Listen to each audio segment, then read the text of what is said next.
Hello. How's it going, brother?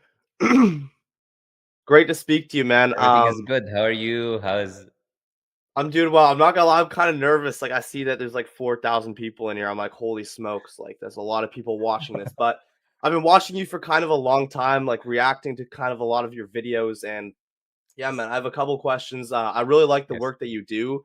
You've kind of like opened my mind and kind of like a lot of things. And right now I'm kind of at the point where I don't know if religion is necessarily like it for me, but on like a religion standpoint, Islam makes the Mhm. most sense to me right now. That's kind of where I am. So yes, I've come Does across that because make sense? people. Yes, yes, it does absolutely. I've The reason I've come across your content is because people sent it to me. Like Rami, he reach out about you, and then Yeah. like some people send me a content of you, maybe with your dear mother as well. Perhaps you watch a video or something like that. So people were Yeah. sending me. Of course, I was traveling that time, but people did send me. Quite a few people did send me. Some people even emailed me about it. So I did come across that. Mhm. And anyways, because I know Sony as well, and I've seen him mention you one time, perhaps with all of this like drama that the conservatives were trying to make, like Yeah. about you looking into Islam or something like that on Twitter. So I try to keep like just a foot, in the door where I can see what's going on a little bit. I'm For not gonna say I sure. watch everything, but I see at least I need to know what's going on, so I keep an eye on what's going on. I'm glad that you say that Islam is the closest thing to you right now. That's Mhm. that's that's great to hear. So, what would be the thing then that is preventing you from taking a step of accepting Islam? Because I'm sure you've seen like quite a few bit Right. of content about Islam in the recent days. Yeah, right now I'm kind of just like I'm not sure if like religion is like man-made or not because I've had times before. I used to be really into like meditation, like spirituality, get my son, meditate. And I had a couple experiences where I was meditating, I was like really into the law of attraction, and I felt like my soul kind of like I don't know, I just felt really close to myself, and in a sense that almost like felt like I was close to God. Like in spirituality, they say it's like connecting with your higher self in a sense. It's like the version of you that's up there with God. And I don't know, right now I'm just kind of like, because I've Yes. talked to people, I don't know if you know guy, but he told me religion is like kind of like a thing that is made to take people's attention away from like the true powers that they have themselves and kind of like focus on something that's man-made. So I don't know what you make of all that, or if you even know who like is. He's like a numerologist. Yeah, yeah. No, I made. There's something that happened. I'm not gonna go into it much. I'm gonna ask you just one question. What race again is that guy? Can you just remind me again? uh is Just Jewish, I believe. He's Jewish. Okay, thank you. Just that's the only thing I wanna. That's the only thing I wanted to point out. Now, when it comes to this ridiculous claim, first about whether it is a crazy claim, which numbers have any influence, which we consider, by the way, polytheism, because the only one that has ability to make an effect on creation is God. Mm, Okay. Now we don't attribute power and influence to abstract creation of God. So I don't say, for example, because I'm born in this specific number, I'm able to do X, Y, and Z. Now I'm associating with God, which is something that is in the power of God. I took it from God and give that influence to a creation. Now that is not different from giving it to a human being. It's the same thing. But the mm, difference now, I'm giving it to a different creation, which is numbers or anything else. It's still a creation of God. So if I say you, Tyson, is the reason I'm rich, for example, instead of saying the number 77 is the reason I'm rich, it is because of mhm. Ty. You see, both of you are creation of God. It's the Yeah. same idea. I attributed the influence and provision and greatness that God has given me to something other than God. And that's why it's polytheism. Now, when Mhm. someone tells you, oh, religion is man made or religion is not man made, this is very ridiculous claim that many people have made throughout history. Our response is very simple. Why? I'll give first a very basic question. Why would a religion be man made and be restricting everything that the man wants? So if Islam is a man-made religion, why would Islam teach us do not have fornication? You can only do that through marriage. Do not watch pornography or any of these things. Mhm. Do not steal. Do not kill. Do not do any of these anything. Do not do user and interest, which is in your benefit. Do not gamble. Do not drink alcohol. Do not. Why would it be doing that? If it's made by a man, it will only reflect the desires of men. It will Mhm. only reflect what men want. It will only reflect the worldly. It not be restraining the worldly desires that we have. It will be enforcing. It's not going to tell you, bro, look, you gotta fast a full month in the year, not Yeah. eat, not drink, not curse, not do anything. Oh, that money that you have that is dear to you, that you've made, you gotta have to give every year as a charity that is obligatory upon you. You have no choice. You have to give it to the poor. Yes, you did work for it and do all of that, but no, wait, no. You're gonna have to give to the poor. Now, the last thing a religion that is man-made would reflect is restricting the desires of man and making things difficult for a human being from a worldly perspective. Okay? Now, on top of that, we'll just say if you claim a religion is man-made, then you have to investigate the religion. You cannot say religions are man-made because you have many religions, some of which are man-made, which is a fact, and some of which you have to tell us and give us reasons rationally why it is man-made. If I say, for example, all all yellow people, let's just say yellow people, so we don't say one race. All yellow people are racist. Come Yeah. say, hey, where is the evidence that these people are racist? Where is the proof that they are? You have to give rational reasons. If I said, you know what, I've come across this man who is yellow, who is racist, that's not enough for you to generalize. That's called the fallacy of generalization. For you to say all religions are man-made and offer zero logical justification, it's just mumbling that we're not really interested in. So that's what I would say. I would say, okay, you claim, for example, Islam or any religion is man-made. Go ahead and present reasons. I've already given you reasons why it definitely cannot be, because it goes against man's desires and all of that. But you go ahead and present the evidences why religion could be man-made. Right. I guess the other argument would be like the higher ups in society don't want you like realizing the true power that you have within. Like, do you believe that like each individual person could kind of like create their own reality in a sense? Because me personally, I've had times where I've been like really into, the law of attraction. Not to say I'm really that much into it anymore, but I've had times where I really set my mind on like a goal and I really kind of like use my own power to achieve it in a sense. Like, do you believe that like humans like have their own power within them? Or do you believe that like without God, without a higher power, like humans are kind of like nothing in a sense? We don't say humans are nothing. That's one extreme. And we don't say humans can fulfill whatever, create the reality. That's another extreme. The one that creates reality is the creator. The one that created the world, created me, created you. And the one who is giving you ability, is giving you power, gives you provision, takes away from you, gives you life and takes it from you as a creator. Now, you cannot create your own reality, but you can take the means to acquire something. So that is the middle ground that Muslims are in. Allah in the Quran, for instance, He says He's the one who provides. But in the same time, He tells you to go and walk in the earth and work and make money. Okay? Yeah. So He doesn't tell you sit down and wait for money to come to you. So there's a combination there. The way Allah will provide you is through the means that you take. And the more means you take, working, being intelligent, trying to do different things, is through these means, Allah will increase you in the provision that He gives it to you. So you don't get the money because of the means, you get it because of God. But the means is a reason for you to achieve that in the end. Because someone can do the means and in the end not achieve what they want. Because God did not give them that thing. So you cannot create your own reality. I'll tell you a very funny thing. I remember when I was younger, way younger, I watched this guy on TV. They brought, and he was someone who's a gambler. You know these stickers that they bring and they scratch to see who's the winner, whatever it is. Yeah. He was doing these things, and they brought him because he's been 25 years scratching stickers and he never won a single time. He spent all his money for 25 years trying to create his reality by winning. I'm a winner. Imagine 25 years he's spending money. He's become homeless. 25 years he's scratching stickers and he never won. Yeah. So I would say if you create your reality, a man who spent 25 years believing he's gonna win, because I wouldn't have that patience. I'm not gonna lie to you. 25 years, I'm not gonna scratch his stickers, So, and still he is not one. So you can take the means, you can do everything. There are many people who are failures throughout human history who did believe in reality to the extent that they spent all their money on a project. They did everything, but still the project didn't work. Because you don't create your reality and you don't give success to yourself. The one who gives you success is God. So you can take the means and God can give you success and provision, or you can become a failure, even though you took the means because you don't create your reality. Right. Or maybe like God had like a different purpose for your life, I guess you're saying, than like the one that you want. Yes, absolutely. Sure. For sure. Sometimes what we want is not that which is good for us. As Allah says in the Quran, that you may want something or you love something and it's bad for you, and you may hate something and it's good for you. And Allah knows and you do not know. And that's why if you were creating your reality, you would probably create your destruction most of the time than you would create your happiness, because humans are driven by their own selfish desires.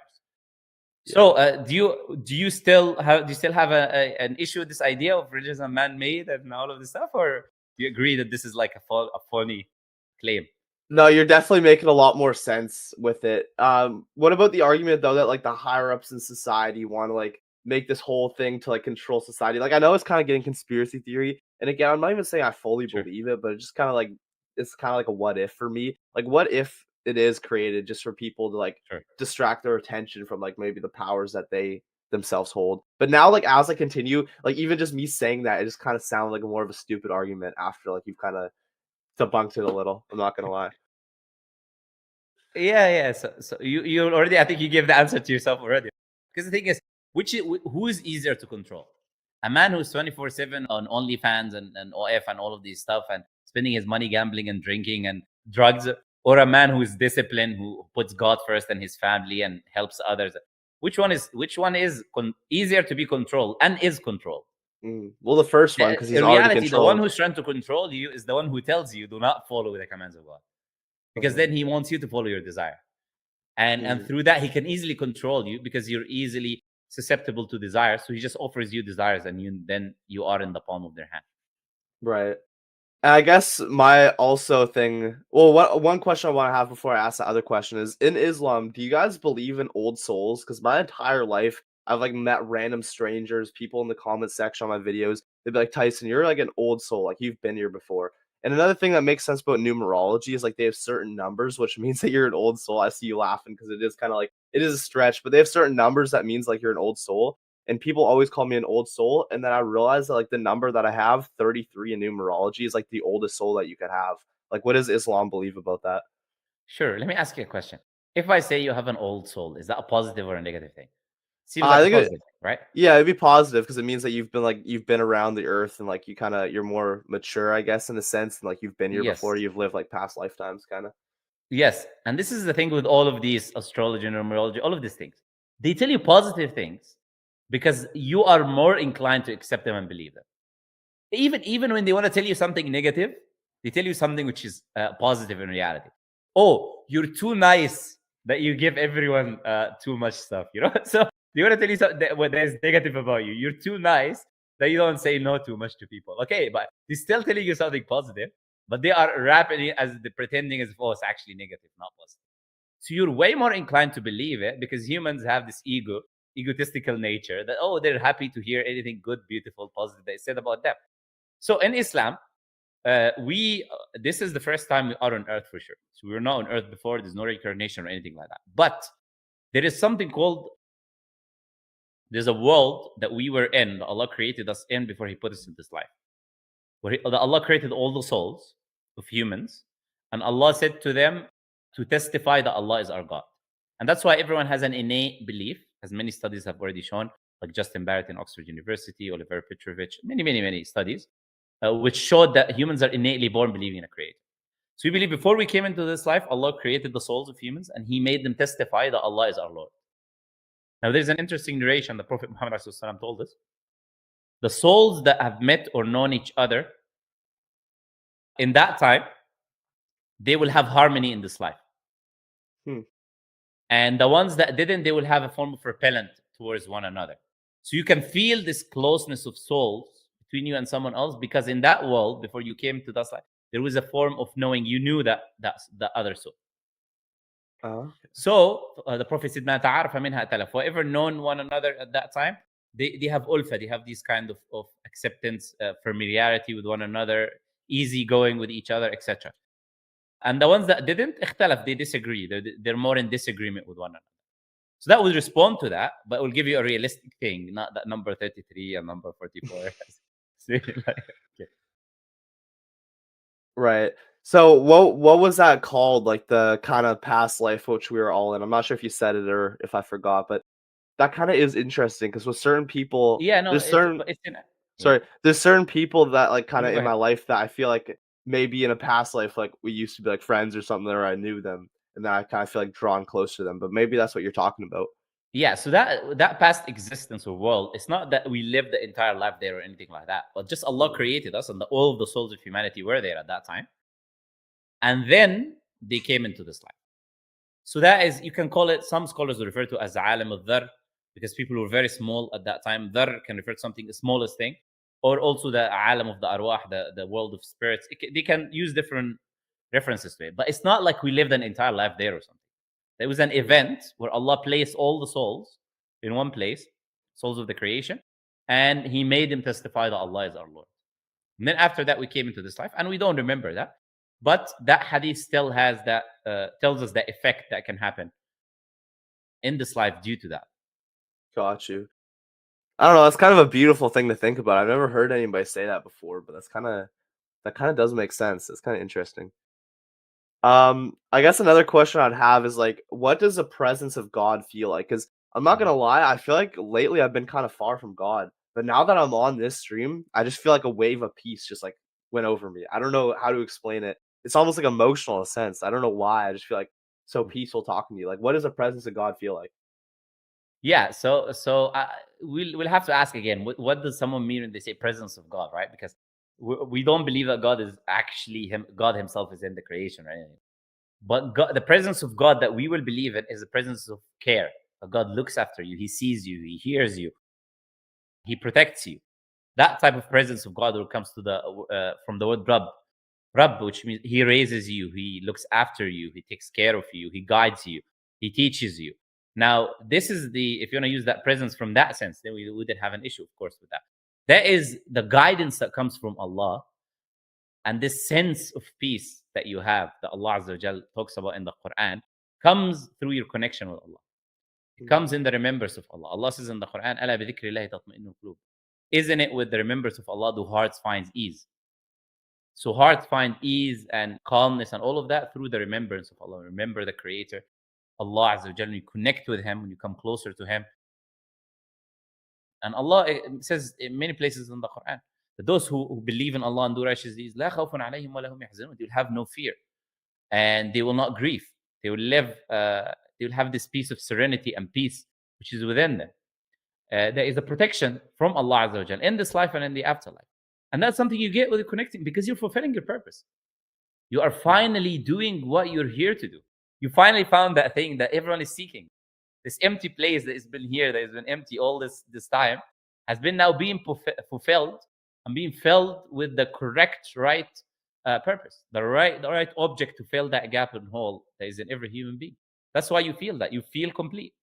You feel in the way that you are, of course, going to feel, because you are finally fulfilling the purpose of your existence as a human being. Right. And I guess like another question, what are some ways that like Shaitan would come and like try to throw you off? Because I feel like he's so discreet with like the ways that he like comes and like appeals to like your desires and wants, where you feel like you're just following yourself or whatever, but really it's like maybe Shaitan. Like, what are some examples that could be like Shaitan trying to like take you off the path? Because I feel like as soon as I You looked would into have Islam, sorry, go ahead. no. Go ahead. Okay, I was gonna say, as soon as I looked into Islam, like I felt this kind of sense of peace, right? I even went to the mosque with my Albanian friend, Yes. and then like recently, I don't know, I feel like recently I kind of lost that sense of peace and that connection. Like I feel like somewhere along the lines, Shaitan just like threw me off. So there's two types of shaitan. Shaitan can be a human shaitan. For instance, like someone who will, oh, you're a race traitor, you're betraying your all these can be a human shaitan from that sense, trying to push you off the truth. Or it can be someone who's a little bit overweight, tells you, religions are man-made, etc. Can be this type of human shaitan as well. Or shaitan can be whispering ideas to you. For instance, telling you, no, this is not actually. What about your family? What about your friends? What about, oh, this is not actually the truth. Maybe you need to look into this more. Or you need to study this more. But what about this question? Oh, but what about listening to that person as well? Because that person, you've not heard him. You've not listened to him. What about finishing this first? He will give you all of these things that I'm telling you. That always happens with people who are closer to accept Islam. Shaitan comes to them in that way. So that shaitan can sometimes, as I said, you can be a human shaitan, even can be sometimes your own family trying to push you away from religion. People are being kicked out of their homes after they accept Islam. So the tests and trials can be different. Can be a shaitan who is a human, or shaitan who gives you ideas, doubts, questions to keep you in a circle, a never-ending questioning cycle, and never taking that step. For sure. Like even Sunny's Tony gone through can this a give you some lot. pretty good insight on that. Exactly. Yeah. Look, we're thinking about the same thing. Yeah, like Sunny, like the entire internet Yeah, is go like, "Oh, you're a race traitor." Like his own mom apparently is like not a fan of it and everything. I feel I don't like that. Even when I made the one video saying I'm considering Islam, like why do you think people say that you're a race traitor if you're a white guy thinking about Islam? Like I have people in my DM saying, "Bro, you're white. Don't consider Islam." Like somebody is like, "Yo, you're gonna ruin your future. You have a big future ahead of you. Don't think about Islam." Why do you think like people say you're a race traitor? That doesn't make sense. Well, anyways, like you say, you're white. You can, anyways, like Albania is a country you mentioned, which is a Muslim country, which is a white country. You want to look Yeah. at, Turkey, which is a European country. It's still in Europe. A European country is a Muslim country. You look at Bosnia. You look at many different places. You have white. What's white got to do with you being a Muslim, not being a Muslim? That just reflects the ignorance of these people. You don't understand that whether you're Asian, Indian, Muslim, Arab, whatever you are, you can be a Muslim, and your race has nothing to do with it. And the most basic thing, was Jesus white? Since when do you, I don't know. These people are okay. You're Christian now, so how are you not betraying your race by following the religion of a Middle Eastern man, essentially, who was Jesus? The only reason you accepted it is because the Roman Empire, Constantine adopted Christianity. If you want to be not betray your race, why don't you go back to the Greek mythology and polytheism of worshiping Zeus and Thor and whatever it is, which was the Roman Empire was already following before. That is not betraying your race. Now, here I talk about accepting a religion means betraying your race.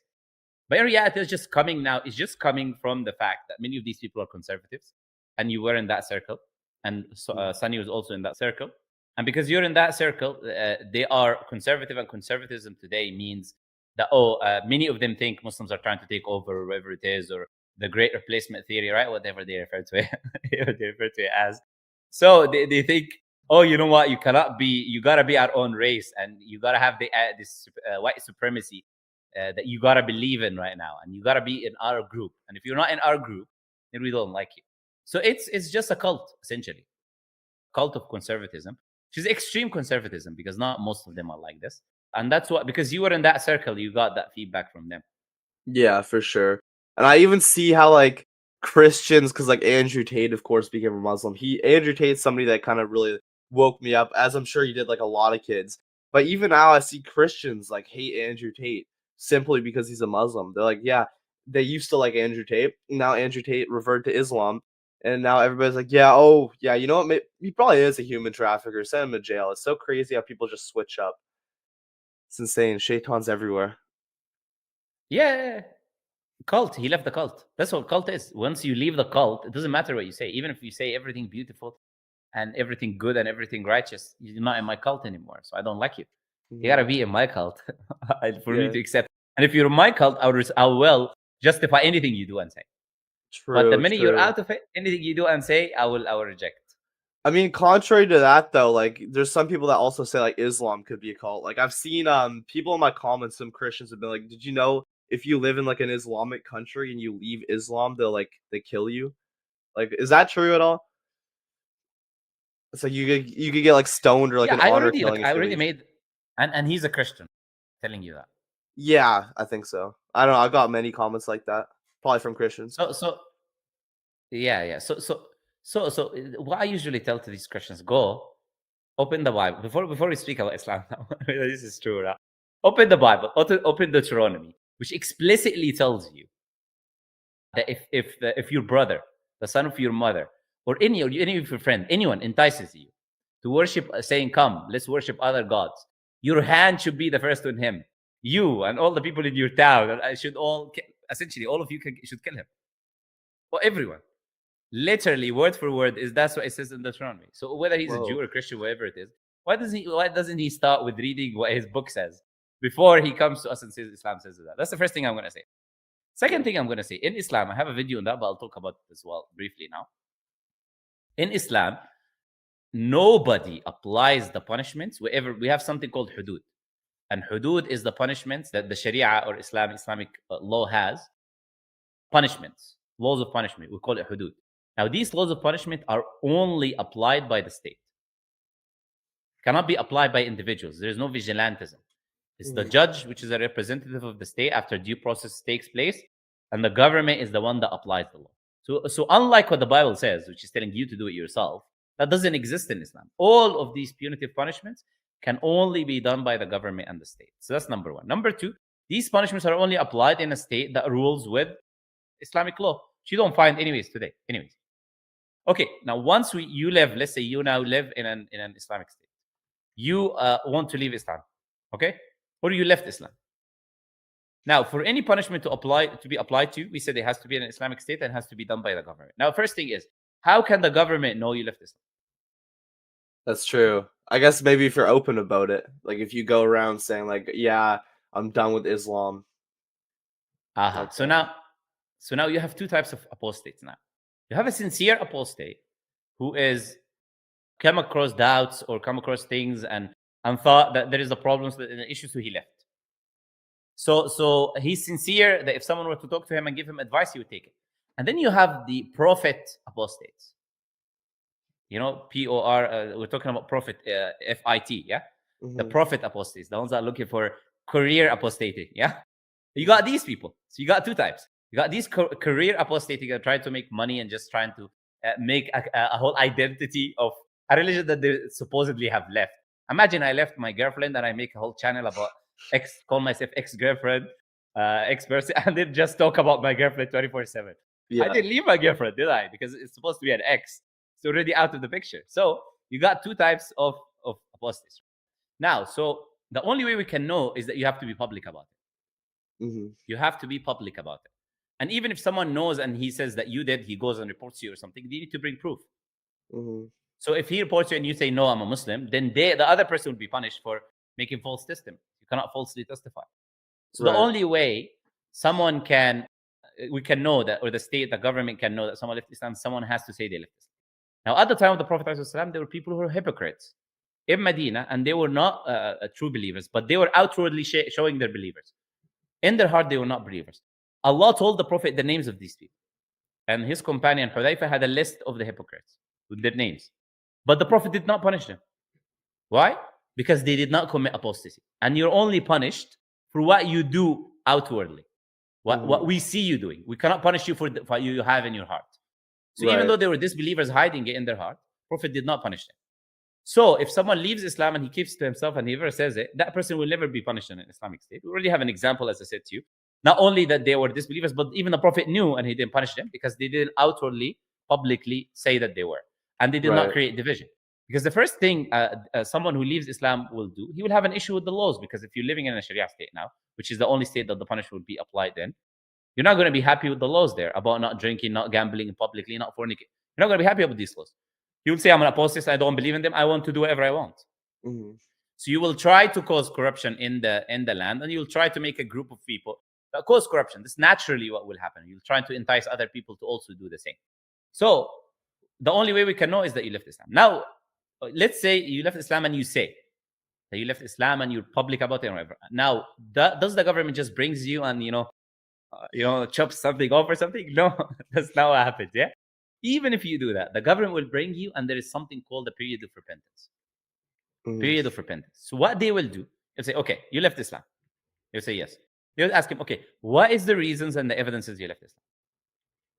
Then the person is going to say this and this and this and that. They'll say, okay. They will go and they'll bring scholars to them, people of knowledge.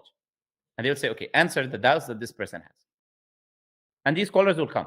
They will talk to the person. They will answer his doubts. They will answer his everything. So that person now, when his doubts are answered, if he's a sincere person, his doubts are answered, responses are given. And that can be a very, very long period. Minimum 3 days. Maximum, many scholars like Sheikh al-Islam and others mention that it doesn't even, if he's sincere and we can see that his intentions are there, that period can take a very, very long time for them to try to talk to him and clear up his doubts until he comes back to the truth. And I know someone who is in Libya, for example, who is someone who left Islam and the government arrested him for that because he publicly said that and all of that. And then now it's been like 6 or 7 years and they're still bringing him people till this day, answering his doubt. And most of his doubts are answered, not everything, but they're still bringing him people until this day. And we're talking about today. Yeah. So that's what will happen. But now if the person rejects, because these scholars will 100% answer the doubts. Mm-hmm. Because there isn't anything that you can bring. And we've already demonstrated this. Not only me, all of the brothers that are doing this, what I'm doing. We've already demonstrated that there's nothing you can bring that there is no rational responses for. So the only person then that would be punished is after giving him a period of repentance, bringing him scholars, telling him everything. They will say to him, it's either you repent, come back to Islam, or you're punished. Now, he can be a person who's arrogant, who doesn't want Islam, and even though the evidences are short, then he has a way out. He say, okay, I came back to Islam. And then he go live his life as a disbeliever, but not publicly declaring that he's a disbeliever. And he will not be punished. Of course, he will be punished in hellfire for eternity, right when he dies. But in this life, that law is not going to be applied to him. Right. So these people are trying to make it seem as if it's something different, but it is not. Yes, right. What if he doesn't like say that he accepts Islam? What if the whole time is like, yeah, no, even after the scholars talk to him, what if he's still like, yeah, I reject it? Then would there be like, what would the punishment if be he then? if he still says, I want to die, yes, he will die. Like, what can we do for you? You want to die, bro. Like, we're telling you the way not to die. There are many paths for you not to die. And they don't require the fact that you would be a Muslim in reality. You can even just be outwardly a Muslim. But you're still choosing, no, I'm in this country, I know the law, and I'm still going to say that I'm not going to be a Muslim. Of course, the law of the country will be applied to you. But isn't he now the person choosing to die in reality? True, but they do kill him then if he like has different beliefs. Like if he personally doesn't want to be a Muslim, the punishment would be death. Okay. No, yes. If he's still public about his disbelief and he's a disbeliever and he will continue like this in his life, because now he's causing a danger to now he's causing a danger. Yes, he will be punished, because now he's causing a danger not only to himself, he's causing a danger to his family that he would live with, that he will talk to them about him leaving his religion. He's also causing a danger to society, in which he will be placing doubts in their heart, being a career apostate, as we talked about many of them, talking about how bad Islam is in this, and talking to people who are ignorant, many of them, in which will cause harm in society, to the family and to the people.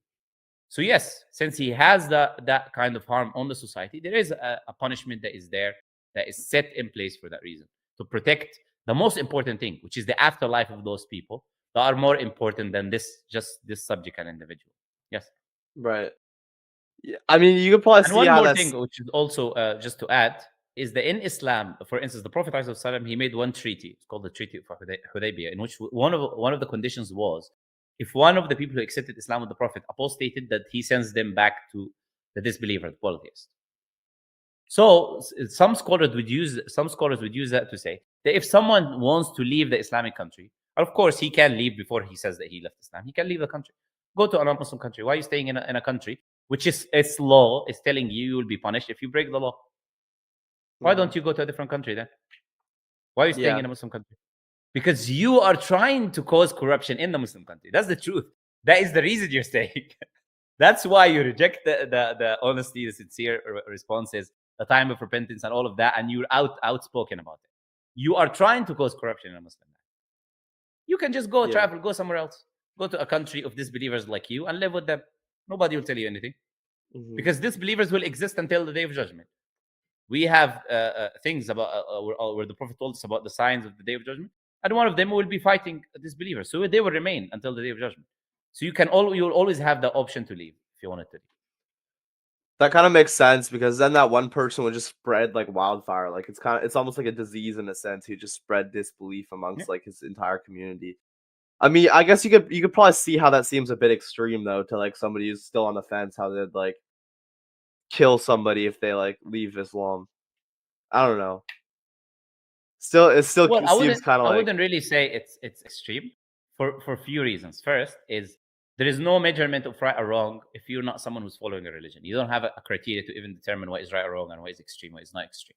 If you're following a religion, we already talked about the other options you will choose from, Christianity or Judaism or whatever. They have already worse laws than this. They're just not applying them.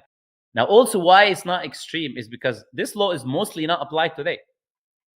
This law is not mostly not applied today in Muslim countries. We have ex-Muslims everywhere talking on social media in Muslim countries. They have channels and they're talking 24/7. Nobody's doing anything to them. Yeah. Because that law is not being applied by these governments. So there isn't really anything there that is worrisome. But even for me, why would I be worried if I have options to leave the country or do other things if I want. Why would I be? What are you worried about? Yeah, that's fair. If you're someone who left Islam, why would you want to live in a Muslim state anyways? Of course, you should leave. Why would you want to live in a Muslim state? Unless you're trying to spread a disease on the society. Mm-hmm. So your goal is the people, to target the people that are in the Muslim community. If it's not, then why do you want to live in a Muslim state anyways? Just leave. Yeah, that's a really good point. I have a couple questions wrote down. This one's kind of like a funny one because this is one of the things that like I feel like is kind of based about Christianity. I'm kind of like wondering if Islam kind of seems the same. Do Muslims believe that the Earth is flat? Okay, sure. So I'll say this in the nicest way possible, right? Because I don't want to trigger some flat earthers or round earthers or whatever it is. I don't want to trigger them. In Islam, it's very clear. In Islam, you can hold the position the earth is flat or the earth is round, and that does not affect you being a Muslim. It's not a sin, and it does not influence your afterlife. Right. So, what I recommend for people not to be children and fighting with each other whether the earth is round or flat, which will have zero influence in their life. Whether it's round, flat, potato, banana, it's not going to change your life, brother. Just live your life, do that which is beneficial for yourself. So I'll say for anyone, from an Islam point of view, it's not an important issue. Right? It's not an important issue. Now, there are scholars who held the position that it was flat before. The overwhelming majority are of the position that it's not. But it's an issue of valid disagreement. Meaning, if someone holds this position or that position, he's not committing a sin because it's not an issue to do with God or religion. It's an issue to do with a celestial body in space. What is the shape of it? Who really cares? Right. And in reality, roundness and flatness are not necessarily that contradictory. So it can be round and flat in a way. Meaning, if you walk on Earth, it's flat. You will continue walking and it will continue to be flat. But it will only continue to be flat because it's round. If it wasn't round, then you will reach the end of it. So in reality, you have it flat and you're walking on it and it's continuously flat because it is round. So in reality, I don't really see even a contradiction between the flatness and the roundness anyways. But I don't see a real contradiction in it. And the only people who make a whole like cult of it, this is the problem now. When you have people make it a cult, oh, science, this is and that, science. Or people, oh, these people are trying to brainwash us. Those two people who are making two cultish camps. I'll say, look, don't waste your time on that at all. In any way, shape, or form. And the Quran can be read and understood either way. So it's a position of valid disagreement that anyone who wants to accept Islam, it doesn't deter them because they can believe either or, and there's no issues with them from a theological, religious perspective. Right. I guess the thing is, like, if the Earth was flat, it would kind of prove God in a way because, like, they've been lying so much about it. And do you believe that, like, Earth is, like, the center of the universe? Like, I don't know about in Islam, but do Muslims believe in space? Because I think Christians believe that, like, the Earth is the center of the universe. God created this. It says in the Bible multiple times that there's, like, a firmament of the Earth. So I feel like it is, like, kind of a little bit more important in that sense, where it's, like, if it were to be proven that the Earth is flat, I feel like that would 100% prove that God exists. Okay. So I'll ask you a very simple question. If it is true that they lied about the shape of the Earth, which I don't see the reason anyways, but let's say hypothetically they did. Let's say it's true they lied about the reason of the shape of the Earth, okay? How did you make that connection that therefore now God is true? I guess because like that would mean that we really are the center of the universe, and because in the Bible there's like multiple verses where it says that the Earth is flat. No. Again, you're jumping through loops now. So one issue, which is them lying about the shape, and the issue of it being the center are two separate things. Yeah. True, but it's like they lied about. If they lied about the shape of the Earth. Okay, let's say they lied about the shape of the Earth and they lied about it being the center. Still, how is that positive evidence for the existence of God? I guess it would be because it says in the Bible like multiple times, like the four corners of the earth, the firmament. I guess it would be going like biblically, which I don't know if I would do because I'm not like necessarily a Christian. But it's like they lied about the shape of the earth to disprove the Bible because the two don't go hand in hand. Aha. Aha. Now, so let me answer that. Very. So now it is not that it proves that God exists, because there is no correlation. And it's not that it proves the Christian God, because also there's no correlation. But it proves that there is a verse or 2 verses or 3 verses that are accurate in the Christian Bible. That's all that it really proves. But Yeah. I don't know how you cannot make this jump into proves God or that Christianity. You cannot make that. But I'll tell you something interesting now. The reason those Christians are flat earthers is because they believe in the Bible, not because it is really flat. It's because they believe in the Bible and they want to view things from that perspective. Well, I'll tell you what's Yeah. interesting. They don't need to lie to you from that perspective, because already tons of verses in the Bible are scientifically inaccurate. Why do they need to go into specifically the earth and the shape of the earth? They've already proved the Bible inaccurate through the tons innumerable mistakes that it has that contradict science. Why do they need to go into that? If you go to Job chapter 10 verse 10, for example, it talks about human being cradled like cheese and milk and whatever it is. Doesn't they can just use these verses? Why do they need to disprove the Bible, which is already disproved from that factual perspective? If you want to compare it with science, they don't need to do that. Mhm. But the fact is that the cultish people that are Christians want to prove that verse in the Bible, while overwhelming majority of Christians anyways will say, oh, these are metaphorical, you're not understanding it in the right way. But either way, it does not prove God or the Christian God, whether it was the case that they lied, as you said, or not. Mhm. Yeah, that's true. I mean, there's been a couple times where you said like Christianity's a cult. What would you say about people that say like Islam's a cult, or people that say like religion as a whole is I'm like a not. I'm cult? not talking about. No. I'm not talking about Christianity. I'm talking about the group of conservative, extreme conservatives. To be clear, so I Right. didn't use the term about Christianity being a cult. I'm referring to the conservative, the ones that are in your circle. Overwhelming majority of Christians don't believe the Earth is flat. Actually, so Seriously? what I'm saying is not applicable to them. Yeah. Who said the overwhelming majority? They all believe this is metaphorical. I Just like they mean, say everything else is metaphorical. Adam and Eve and evolution. They just accept what science says, so that because would they're mean not that really religious in that point. the whole religion is metaphorical then. If you're gonna just discard things in the holy book, Mm-hmm. like I don't know if you know who is. I did a podcast with him. He always says if you're not a flat earther, you're not a real Christian. He always says that. So I thought that was like kind of what most people believe. Yeah. So I had a discussion with him before. I don't want to talk Seriously? about him too much, but yeah, it's yes. I think I So think I kind of it was remember on that. Sneaker's channel, but Yeah, the with thing is, Sneeko. Yeah. I kind of yeah. remember that. So the reason he says that is because he's claiming the text says that. So because he's claiming the text says that, he's saying they're not true Christians, and it's a valid point he's making. But the reason that most Christians are rejecting it is because most people in general accept the pictures of planet Earth and what they're taught in school and whatever it is. Overwhelming majority of people accept what they've been taught. Right. So that's why overwhelming majority of Christians would believe it is wrong.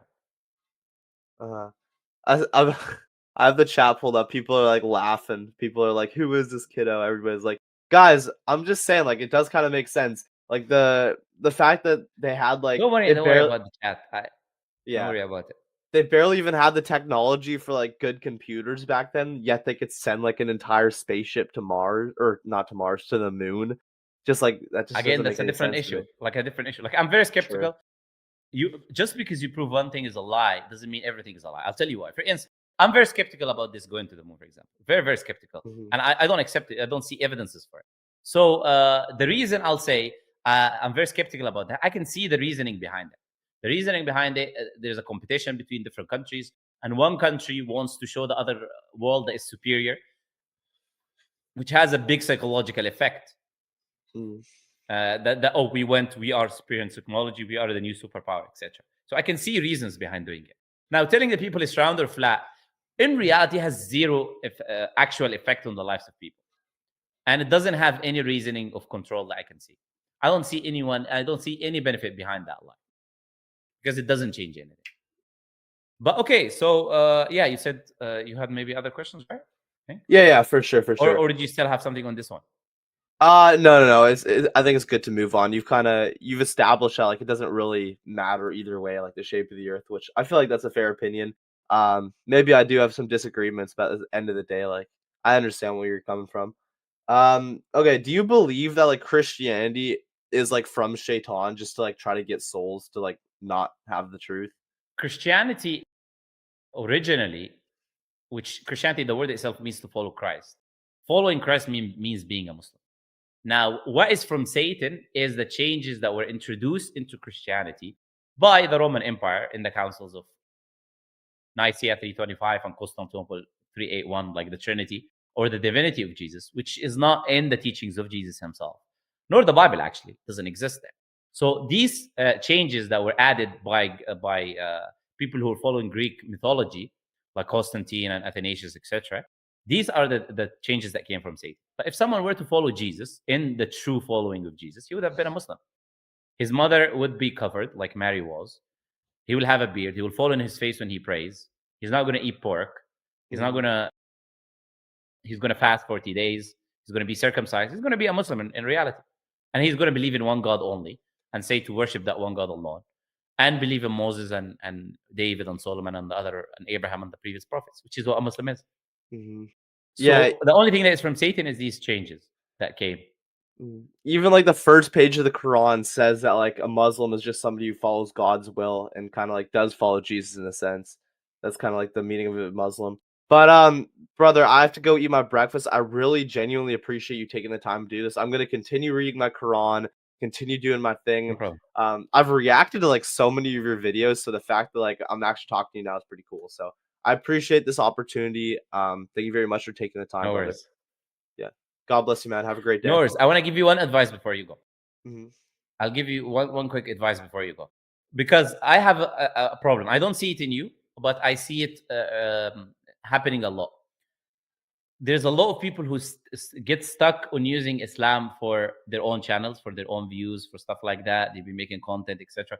Their goal is not sincere truth seeking and coming to what the truth is or investigating Islam. And I've seen many of them, and I don't talk to them because of that. I see sincerity in you. That's why I accepted to talk to you. I said no problem. But others, for example, if they were to come, I wouldn't talk to them because I know what they're doing and I can see it. I can see it in the actions that they do. So I hope you don't let Satan get you stuck on that, on being in a circle of asking questions and repeated research and reaction videos, but actual genuine research of seeking what is the truth that will guide you eventually to accepting that which is true, right? And we'll all, of course, ask God to guide you and me. And I can see like that. I can see that you're not doing that from what I can see, but only God knows the hearts. Nobody can know for sure. That's why I put that as advice. Anyways, it's important advice because I've seen it in others, and many people are doing it. So I hope don't be one of those people, and don't let Satan trick you into being one of these people. But do genuine research into finding what is the truth and what will guide you to God. And don't worry about the chat, because I know you're looking at them a lot. I'm barely looking at them. I like it's they're there. It's about you. It's about me talking to you, right? All right, Thais, it was nice talking to you, and I hope I answered the questions that you had. And inshallah, when we hear the news, you accepting Islam, we'll all be happy, inshallah. All right, Tyson. Okay, God bless you, man. Have a great day. All right. See you. Bye.